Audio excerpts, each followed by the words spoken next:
ତ ପିୟୁଷ ଯୋଗୁ ହିଁ ଚାଲିଛି ମାନେ କାହାଣୀଟା ଚାଲିଛି। ଭାଇ କଣ କହିବେ ଆଜି ପ୍ରଥମ ରଜନୀ ଖଣ୍ଡଗିରି ମେଳାକୁ ଆସିଥିଲେ ରଜରଙ୍ଗୀ ଦେଖିଲେ ଦେଖ ତୁ ମୋ ମଧ୍ୟରେ କି ନାଟକଟା ଯଦି ଭଲ ନ ଲାଗିଥାନ୍ତା ମୁଁ ଅଧାରୁ ପଳେଇଥାନ୍ତି। ନାଟକଟା ଗୋଟେ ଡିଫରେଣ୍ଟ ନାଟକ, ଲଭ୍ ଷ୍ଟୋରି ନାଟକଟା। ଆଉ ନାଟକରେ ବହୁତ ଭଲ ଅଛି, ସିନ୍ ବାଇ ସିନ୍ ଭଲ ଲାଗିଲା, ନାଟକ ଭଲ ଲାଗିଲା। ଅଡ଼ିଏନ୍ସ ଗୋଟେ ବି ଅଡ଼ିଏନ୍ସ ଏଠି ଉଠୁନାହାନ୍ତି, ସବୁ ଅଡ଼ିଏନ୍ସ ସେମିତି ବସିକି ରହିଛନ୍ତି। ଏଇଭଳିଆ ନାଟକ ନିହାତି ହେବା ଦରକାର।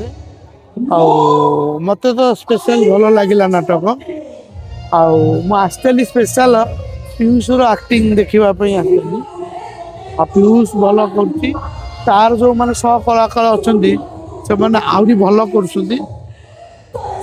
ମୁଁ ତ ବହୁତ ଦିନ ପରେ ଗୋଟେ ନାଟକ ଦେଖିଲି, ଭଲ ଲାଗିଲା ମୋତେ ନାଟକଟା ବହୁତ। କାହାଣୀରେ ଦମ ଅଛି ନା ପିୟୁଷଙ୍କ ଆକ୍ଟିଂରେ ଦମ ଅଛି? କାହାଣୀ ଭଲ କାହାଣୀ। ପିୟୁଷ ଯୋଗୁ ହିଁ ଚାଲିଛି ମାନେ କାହାଣୀଟା ଚାଲିଛି। ଆଉ ପିୟୁଷ ହିଁ ତାକୁ ଉଠେଇକି ରଖିଛି ନାଟକଟାକୁ, କାହାଣୀକି ପିୟୁଷ ଉଠେଇକି ରଖିଛି। ଭଲ ଲାଗିଲା ନାଟକ।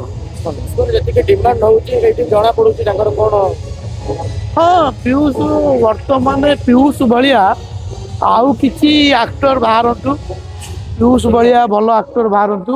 କାରଣ ଆଗକୁ ଆମ ଯାତ୍ରା ଇଣ୍ଡଷ୍ଟ୍ରି ଗୋଟେ ଅସ୍ମିତା ବଞ୍ଚି ରହୁ।